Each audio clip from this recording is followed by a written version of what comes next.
Hello everyone. हामी चाहिँ डिभेन्चर्सको कुरा गर्दै थियौँ र डिभेन्चर्समा चाहिँ हामीले डिभेन्चर्सको मिनिङ के हो हैन, त्यसै गरी डिभेन्चर चाहिँ कसरी इस्यु गरिन्छ भन्ने कुराहरू चाहिँ योभन्दा अघिल्लो क्लासमा डिस्कस गरेका थियौँ।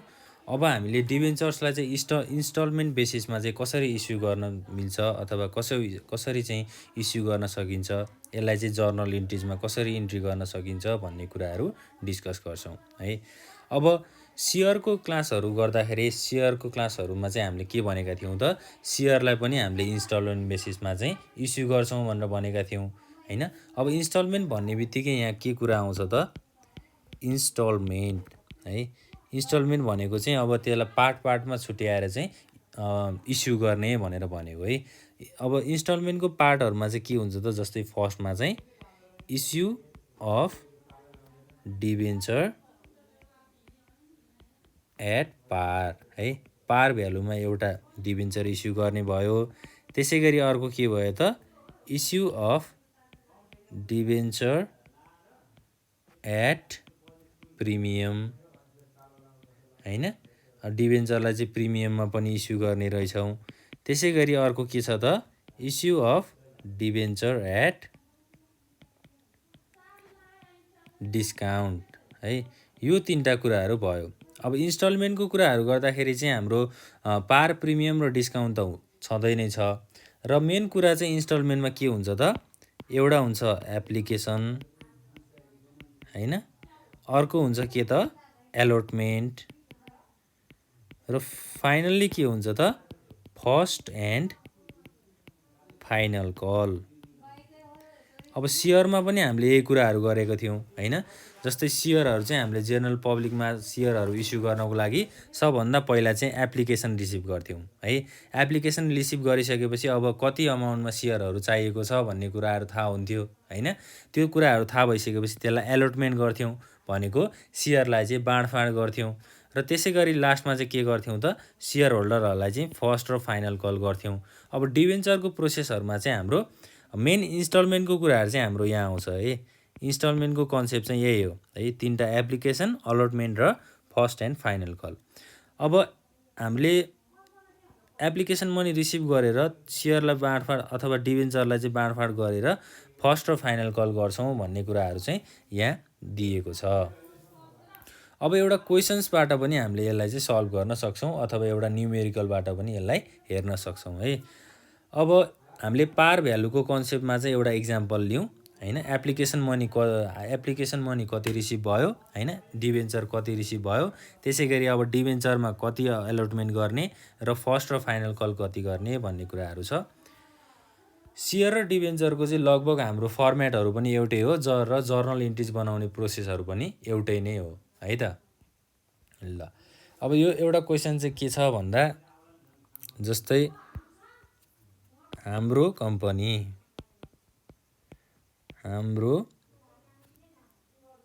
इक्जाम्पल हो है, यो हाम्रो कम्पनी भन्ने चाहिँ इक्जाम्पल हो, नाम हो। हाम्रो कम्पनी इस्युड 5000 डिभेन्चर्स है। अब हामीले सेयरको कुराहरू यहाँ झुकै गर्छौँ। हामीले डिभेन्चर र सेयरहरू चाहिँ लगभग एउटै हो भनेर भनेका थियौँ। 5000 डिभेन्चर्स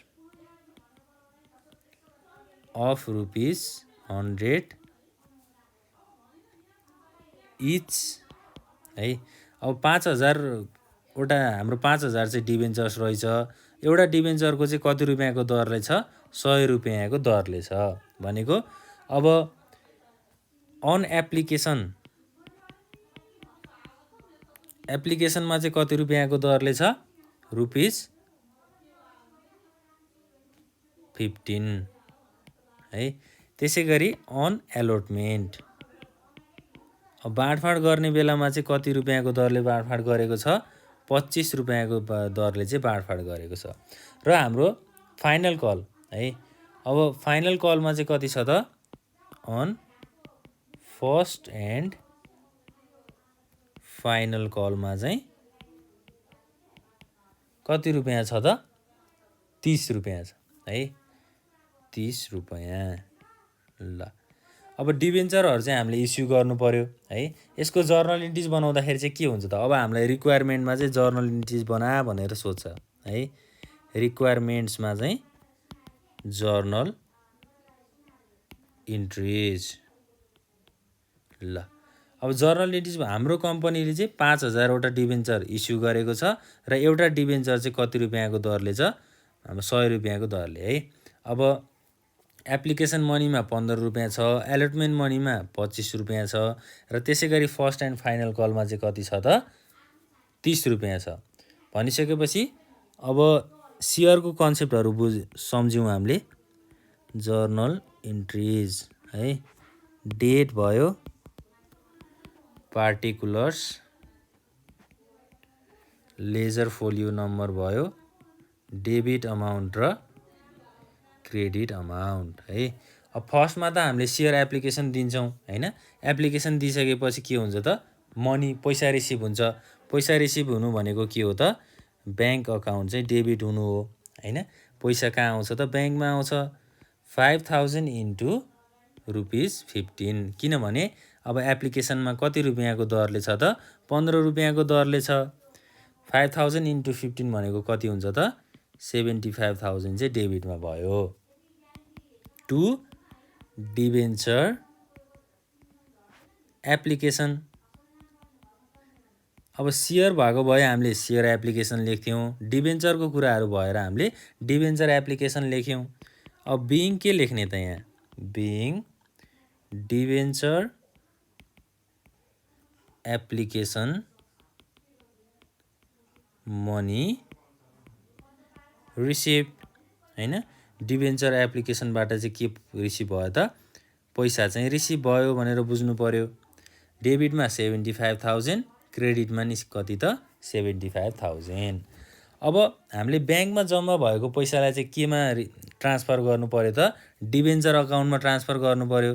किनभने हाम्रो डिबेन्चर, हामीले मेन कुरा त हाम्रो के हो त, डिबेन्चर हो नि। अब ब्याङ्कमा पैसा रिसिभ भइसकेपछि त्यसलाई डिबेन्चर अकाउन्टमा चाहिँ ट्रान्सफर गर्नुपर्छ। डिबेन्चर अकाउन्टमा ट्रान्सफर गर्नको लागि डिबेन्चर एप्लिकेसनलाई केमा लेख्ने त, अब डेबिटमा लेख्ने है। Debenture application account debit. To के हुन्छ त, डिबेन्चर अकाउन्ट हुन्छ। अब डिबेन्चर अकाउन्टमा ट्रान्सफर गरियो भनेर बुझ्नु पर्यो। Being debenture application money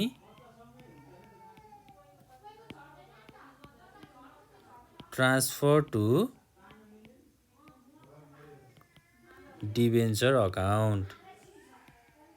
application मनीलाई चाहिँ हामीले डिबेन्चर अकाउन्टमा के गर्यौँ, ट्रान्सफर गऱ्यौँ हैन। पैसा चाहिँ अब हाम्रो कति हुन्छ त, 75 नै हुन्छ है। 75,000 डेबिटमा, 75,000 चाहिँ क्रेडिटमा। ल अब फर्स्ट कुरा चाहिँ हाम्रो एप्लिकेसनको कुराहरू सकियो है। त्यसपछि अब हामी केमा जान्छौँ त, एलोटमेन्टमा जान्छौँ। अब बाँडफाँडको कुराहरू आउँछ है। डिबेन्चरलाई बाँडफाँड गर्ने कुराहरू चाहिँ अब आउँछ। अब डिबेन्चरमा चाहिँ के गर्ने त, एलोटमेन्टमा चाहिँ के गर्ने त, डिबेन्चर एलोटमेन्ट अकाउन्ट डेबिट गर्ने। डिबेन्चर एलोटमेन्ट एकाउन्ट डेबिट है। टु के हुन्छ त, डिबेन्चर अकाउन्ट हुन्छ। पहिला त हामीले के गर्नु पर्यो, बाँडफाँड गर्नु पर्यो नि सेयरलाई हैन। बिइङ डिबेन्चर एलोटमेन्ट मेड है। एलोटमेन्ट गरियो भनेर बुझ्नु पर्यो।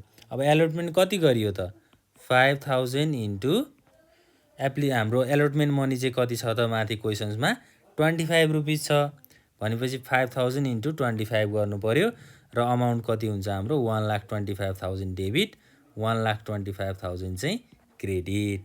अब यो चाहिँ एलोटमेन्ट गरियो भनेको बाँडफाँड गरियो। अब बाँडफाँड गरिसकेपछि के हुन्छ, पैसा रिसिभ हुन्छ। पैसा रिसिभ गर्नलाई हामीले के गर्नु पर्यो, ब्याङ्क अकाउन्टमा के गर्नु पर्यो त, फेरि डेबिट गर्नु पर्यो भनेको यहाँ फेरि के हुन्छ, ब्याङ्क अकाउन्ट डेबिट हुन्छ। 5000 इन्टु 25 भनेको 1,25,000 डेबिटमा भयो। टु के हुन्छ त, डिबेन्चर एलोटमेन्ट एकाउन्ट हैन। अब माथि डिबेन्चर अकाउन्ट डेबिटमा थियो, तल हामीले के गर्छौँ त यसलाई क्रेडिट साइडमा ल्याएर लेख्छौँ है। 1,25,000 चाहिँ के भयो ब्याङ्कमा ट्रान्सफर भयो। के लेख्ने त अब ब्याङ्क एलोटमेन्ट मनी रिसिभ भनेर लेख्ने है। माथि चाहिँ एलोटमेन्ट गरियो, माथि चाहिँ बाँडफाँड गरियो भनेर बुझ्नु पर्यो। तल चाहिँ के भयो त अब ब्याङ्कमा पैसा जम्मा भयो अथवा मनी रिसिभ भयो, पैसा पाइयो भनेर बुझ्नु पर्यो है। ल अब अर्को क्वेसन के छ त हाम्रो on first and final call ₹30 है। फर्स्ट र फाइनल कलमा चाहिँ कति रहेछ त ₹30 रहेछ भनेको ₹100 चाहिँ थियो टोटल हैन। एप्लिकेसन मनीमा ₹15 युज भयो, एलोटमेन्टमा ₹25 युज भयो भनेको टोटल कति गयो ₹40 गयो। अब बाँकी कति रहन्छ ₹60 बाँकी रहन्छ। ₹60 बाँकी रहनु भनेको फर्स्ट कलमा ₹30 गयो, फाइनल कलमा नि कति गयो त ₹30 गयो है। यहाँ चाहिँ 30 + 30 हुन्छ किनभने फर्स्ट कलमा ₹30, फाइनल कलमा पनि ₹30, बाँकी ₹60 पनि हाम्रो सकियो। अब यसलाई हामीले के गर्नु पर्यो फेरि जर्नल बनाउनु पर्यो। अब पहिला सुरु फाइनल कलको जर्नल बनाउने है। अब debenture final call account debit है। फाइनल कल अकाउन्टलाई डेबिट गर्ने टु डिबेन्चर अकाउन्ट। अब बिङ फाइनल कल मेड हैन। हाम्रो फर्स्ट कल है, सरी पहिला चाहिँ फर्स्ट कल हुन्छ है। फर्स्ट कल गर्नु पर्यो, पहिला फर्स्ट कल गर्नु पर्यो, त्यसपछि चाहिँ हाम्रो के हुन्छ फाइनल कल हुन्छ फर्स्ट कल। अब लेख्नलाई त हामीले फाइनल कल लेख्दा पनि फरक त पर्दैन, तर हामीले बुझ्नुपर्ने कुरा भनेको त नर्मल्ली जेनरली बुझ्नुपर्ने भनेको के हो, पहिला चाहिँ फर्स्ट कल गरिन्छ, पछि चाहिँ के गरिन्छ फाइनल कल गरिन्छ भनेर बुझ्नु पर्यो। ल अब फर्स्ट कलमा चाहिँ कति गरिएको छ, जस्तै 5,000 सेयर इन्टु ₹30 हैन। हाम्रो फर्स्ट कलमा कति रुपियाँ छ ₹30 को दरले छ भनेपछि इन्टु 30 गर्नु पर्यो। 5,000 इन्टु 30 भनेको कति हुन्छ त 1,50,000 हुन्छ है। त्यसै गरी क्रेडिट साइडमा पनि कति हुने भयो 1,50,000 हुने भयो।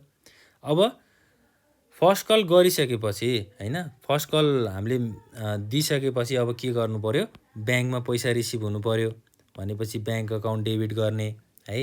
त्यसै गरी 2 के हुन्छ त डिबेन्चर फर्स्ट कल। फर्स्ट कलको डिबेन्चरको चाहिँ पैसा रिसिभ भयो भनेपछि ब्याङ्क अकाउन्ट डेबिटमा के गर्ने त 5,000 इन्टु 30। अब यो 5,000 चाहिँ के हो त नम्बर अफ डिबेन्चर है।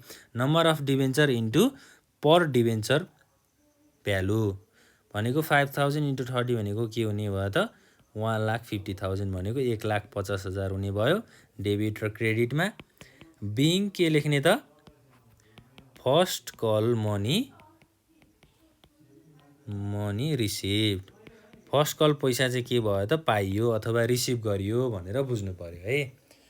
ल अब त्यसै गरी हामीले फर्स्ट कल गरिसकेपछि फाइनल कल पनि यही प्रोसेसबाट गर्ने। अब फाइनल कल गर्नको लागि पनि के गर्ने त debenture final call account debit. Final कलमा पनि 5,000 इन्टु ₹30 कै दरले भएको छ है। अब यहाँ पनि के हुने भयो 1,50,000 हुने भयो। त्यसै गरी 2 के हुन्छ त डिबेन्चर अकाउन्ट है, डिबेन्चर अकाउन्ट हुने भयो। क्रेडिट साइडमा पनि 1,50,000। यो चाहिँ के भयो त हामीले फाइनल कल गरियो है। डिबेन्चर लिनको लागि चाहिँ बिङ फाइनल कल मेड। अब फाइनल कल गरिसकेपछि के हुन्छ त यसको पनि पैसा रिसिभ हुन्छ। पैसा रिसिभ भइसकेपछि ब्याङ्क अकाउन्टलाई डेबिट गर्ने। डेबिटमा चाहिँ अब 5,000 वटा डिबेन्चर ₹30 को दरले भनेपछि 1,50,000 रिसिभ भयो। 2 के हुन्छ त हाम्रो डिबेन्चर फाइनल कल अकाउन्ट है। डिबेन्चरको चाहिँ फाइनल कल अकाउन्टमा चाहिँ के भयो त पैसा रिसिभ भयो पैसा आयो, being final call money received. ल यसरी चाहिँ हामीले के गर्ने त डिबेन्चर अकाउन्टको जर्नल इन्ट्रिज बनाउने। यो चाहिँ हाम्रो के बेसिसमा भयो त इन्स्टलमेन्ट बेसिसमा भयो। अब इन्स्टलमेन्टमा के कुरा हुँदो रहेछ भनेर बुझ्नु पर्यो त फर्स्टमा एप्लिकेसन हुँदो रहेछ, सेकेन्डमा चाहिँ एलर्टमेन्ट हुँदो रहेछ र लास्टमा चाहिँ फर्स्ट कल र फाइनल कल हुँदो रहेछ भनेर बुझ्नु पर्यो। ल अब यस्तै क्वेसन्सहरू चाहिँ धेरै प्र्याक्टिस गर्नु होला है, आफ्नो बुकहरूबाट अथवा आफ्नो गाइड बुकहरूबाट प्र्याक्टिस गर्दै गर्नु होला। कुनै पनि समस्या भयो भनेपछि हामीलाई कल गरेर सोध्न सक्नुहुन्छ अथवा हामीलाई मेसेज गरेर अथवा यो भिडियोको तल कमेन्ट बक्समा चाहिँ कमेन्ट गरेर हामीलाई सोध्न सक्नुहुन्छ है त। ल अब इन्स्टलमेन्ट बेसिस भन्ने बित्तिकै हामीले एप्लिकेसन, एलोटमेन्ट र फर्स्ट एन्ड फाइनल कल भन्ने बुझ्नु पर्यो। र अर्को के हुन्छ त हाम्रो कन्डिसन, एउटा चाहिँ पार भ्यालुको कन्डिसन हुन्छ, अर्को चाहिँ प्रिमियम भ्यालुको कन्डिसन हुन्छ र एउटा लास्टमा चाहिँ अर्को के हुन्छ त डिस्काउन्ट भ्यालुको कन्डिसनहरू हुन्छ। अब डिबेन्चर सेयरहरूमा पनि यही कुरा थियो, डिबेन्चर्समा पनि यही कुरा हो, मात्र हाम्रो मिनिङ फरक हो है। डिबेन्चर भनेको चाहिँ लोन हो भनेर बुझ्नु पर्यो, सेयर भनेको चाहिँ के हो त पब्लिकहरूलाई अथवा कुनै मान्छे व्यक्तिहरूलाई चाहिँ हाम्रो बिजनेसमा लगानी गर भनेर भनेको हो भनेर बुझ्नु पर्यो है।